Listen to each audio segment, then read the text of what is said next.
궁금한 뒷이야기를 들어보면서 물음표가 느낌표로 바뀌는 뉴스의 재구성 뉴스야 시간입니다. 일요일은 정치부 서주민 기자와 함께합니다.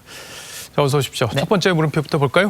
네, 첫 번째 물음표 임종석, 김세연은 왜입니다. 예, 방금 전 리포트에서도 저희가 소개를 해드렸는데 저는 솔직히 좀 깜짝 놀랐어요. 네. 서 기자는 혹시 이거 사전에 뭐 취재가 됐거나 예상하고 있었던 기사였습니까? 취재가 좀 됐으면 좋았을 텐데 저도 예. 사실 깜짝 놀란 소식이었습니다. 그 두 정치인 모두 사실 각 당에서 적지 않은 영향력을 갖고 있는 분들이고 또 이 책임론으로부터도 상대적으로 자유로운 분들이어서 정치권 전반에 지금 충격을 주고 있습니다. 자, 그럼 먼저 임 전 실장 얘기부터 해보죠. 종로에 출마한다 이런 얘기는 그전부터 나왔었고 네. 그리고 집도 종로로 이사 갔다 뭐 이런 얘기를 전 들은 기억이 나는데 네, 어떻습니까? 그렇습니다. 그 최근 종로구 평창동으로 이사를 했는데요. 임 의원은 종로 출마 의사를 우회적으로 밝히기도 했습니다. 종로로 살림집은 옮길 생각을 갖고 있습니다. 아마 종로를 뭐 언론에서 저를 이제 나오기 전부터 많이 거론을 했는데 거기가 뭐 어렵다고 해서 피할 생각은 없는 거죠. 저도 임 전 실장이 종로의 지역구를 둔 정세균 의원하고 이걸 조율하고 있다 이런 얘기까지는 저도 듣기도 했었어요. 근데 뭐 조율이 잘 안 된 건가요?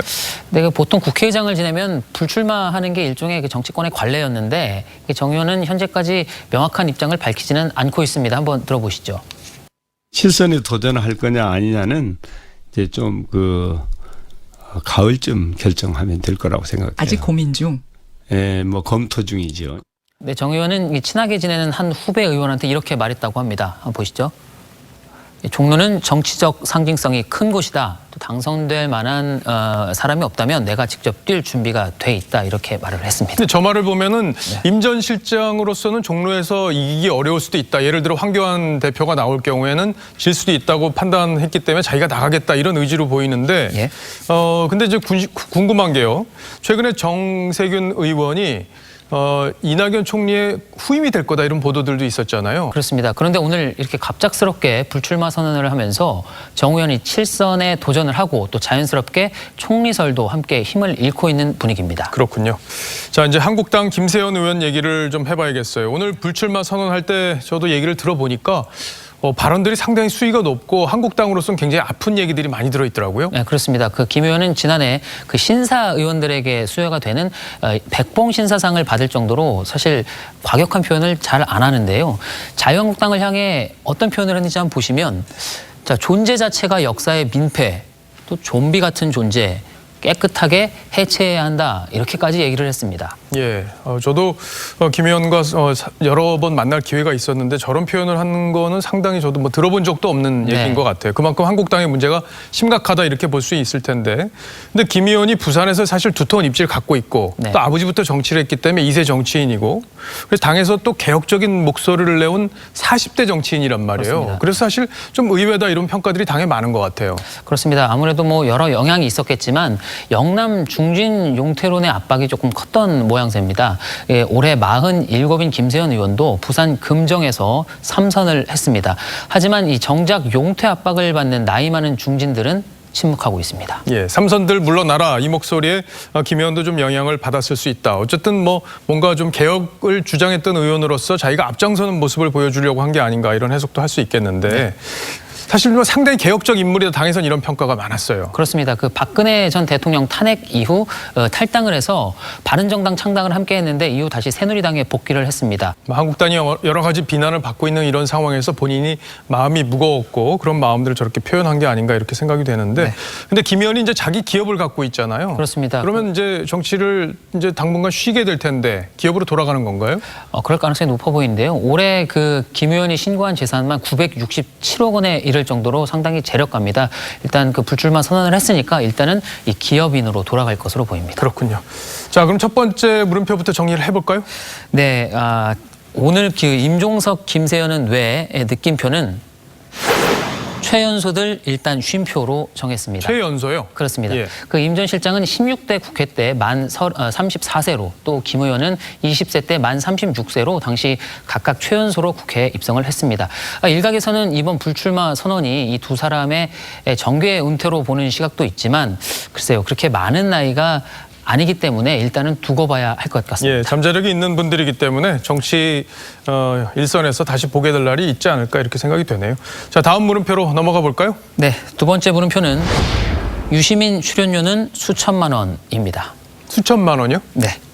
어디를 출연하길래 저렇게 출연료가 많죠? 네, 출연료 이야기는 일단 잠시 후에 자세히 좀 전해드리고요. 예. 먼저 유 이사장이 어제 대구에서 강연을 했죠. 그때 논란이 되는 발언이 적지 않았습니다. 이번에도 검찰을 비판했는데 리포트에서 보여드리지 않은 영상 먼저 한번 보시죠. 예.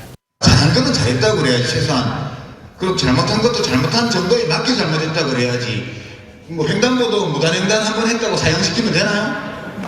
안 되잖아요. 자, 무단 횡단을 한 사람을 사형시키서는 안 되겠죠, 당연히. 예. 그런데 비유가 적절한지는 뭐 시청자 여러분들 들으셨으면 판단이 되실 것 같습니다. 예. 근데 정경심 교수 공소장 두고 황새식 공소장 이런 표현을 또 유시민 이사장이 했던데 이건 무슨 논리인가요? 황새가 먹이를 먹을 때 막 쪼잖아요. 그러니까 기소된 혐의가 15개니까 그러니까 검찰이 15번을 이렇게 쪼면 한 번은 맞지 않을까 하는 생각인 것 같다. 이게 검찰이 그런 생각인 것 같다. 예. 뭐 이런 뜻이었습니다. 예. 말도 잘 만들어냅니다. 자, 근데 조금 전 리포트에서도 보셨지만 이 같은 진보 진영인 진중권 교수가 유 이사장을 또 비난하기도 했어요. 네. 예. 네, 진중권 교수는 이 장기적으로는 진보에 독이 된다 이렇게 얘기를 했고요.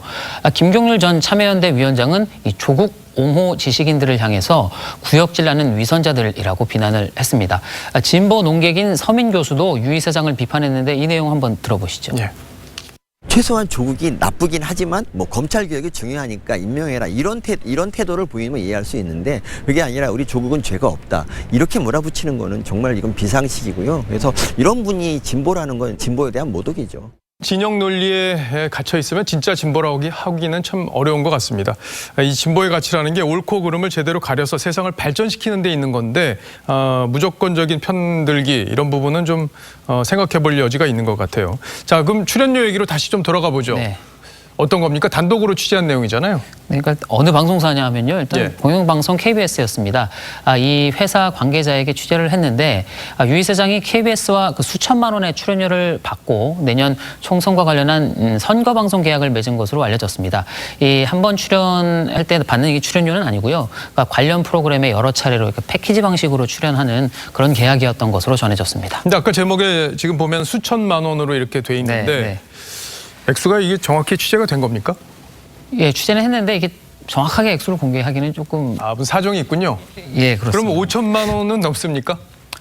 그건 넘습니다. 야, 그럼 상당히 많은 액수인데 이 KBS가 올해 적자액이 뭐 1,000억 원이 넘을 거다 뭐 이런 얘기들이 많이 나오긴 하던데 선거 방송으로 그렇게 많은 돈을 준 적이 있습니까? 뭐 실제로도 조금 이례적인 경우라고 합니다. 이례적인 경우다.